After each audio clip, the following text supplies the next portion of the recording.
Une jeune femme de 25 ans a porté plainte contre Coé pour viol. Le mercredi 22 novembre 2023, Énergie a annoncé mettre l'émission de l'animateur entre parenthèses.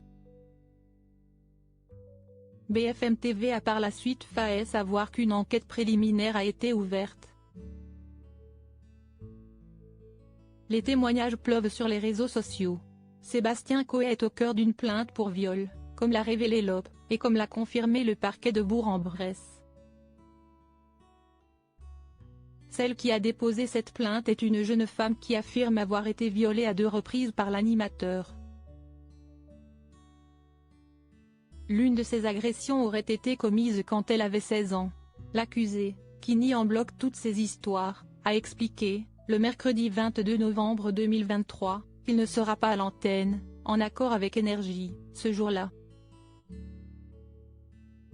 Une enquête interne ouverte par Énergie. Je suis éprouvé par les accusations non seulement ignominieuses mais surtout mensongères, qui sont portées contre moi, explique-t-il dans un communiqué partagé sur X, anciennement Twitter, mais aussi sur son compte Instagram. J'ai les preuves de mon innocence, mes avocats vont en saisir le parquet de Nanterre. Je me battrai contre cette lamentable entreprise de déstabilisation. Prenez soin de vous. Je vous aime fort. Quelques instants plus tard, la radio Énergie a annoncé l'arrêt jusqu'à nouvel ordre de l'émission.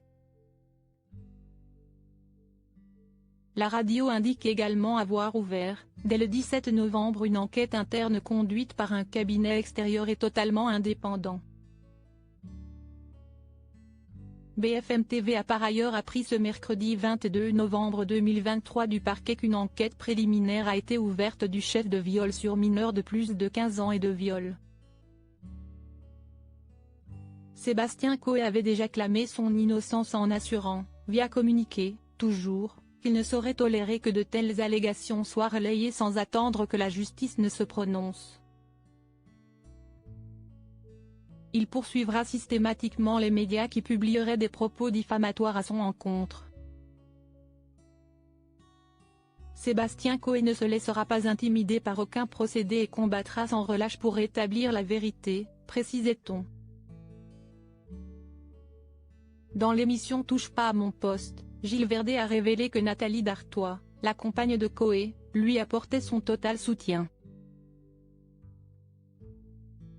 Pour rappel, Coé est accusé de viol par une jeune femme de 25 ans, secrétaire médicale de profession. Elle a raconté qu'elle avait gagné un concours pour aller à Disneyland de Paris avec Coé et son équipe de Énergie quand elle avait 15 ans et que le séjour aurait viré au cauchemar. Il s'est mis à côté de moi, et si est à ce moment-là qu'il a baissé son pantalon de quelques centimètres. Il m'a dit, montre-moi ce que tu sais faire. Donc moi, à 15 ans, si est ce que j'ai exécuté. Je l'ai fait, raconte-t-elle sur BFM TV. Depuis tout ça, je suis suivie, déjà par un psychiatre, une psychologue, qui font énormément leur job. J'ai essayé de mettre fin à mes jours. Je me dis que pendant tout ce temps, je me suis détruite, je me suis empêchée de vivre ma vie. Sébastien Coé reste présumé innocent des faits qui lui sont reprochés jusqu'à la clôture de ce dossier par la justice.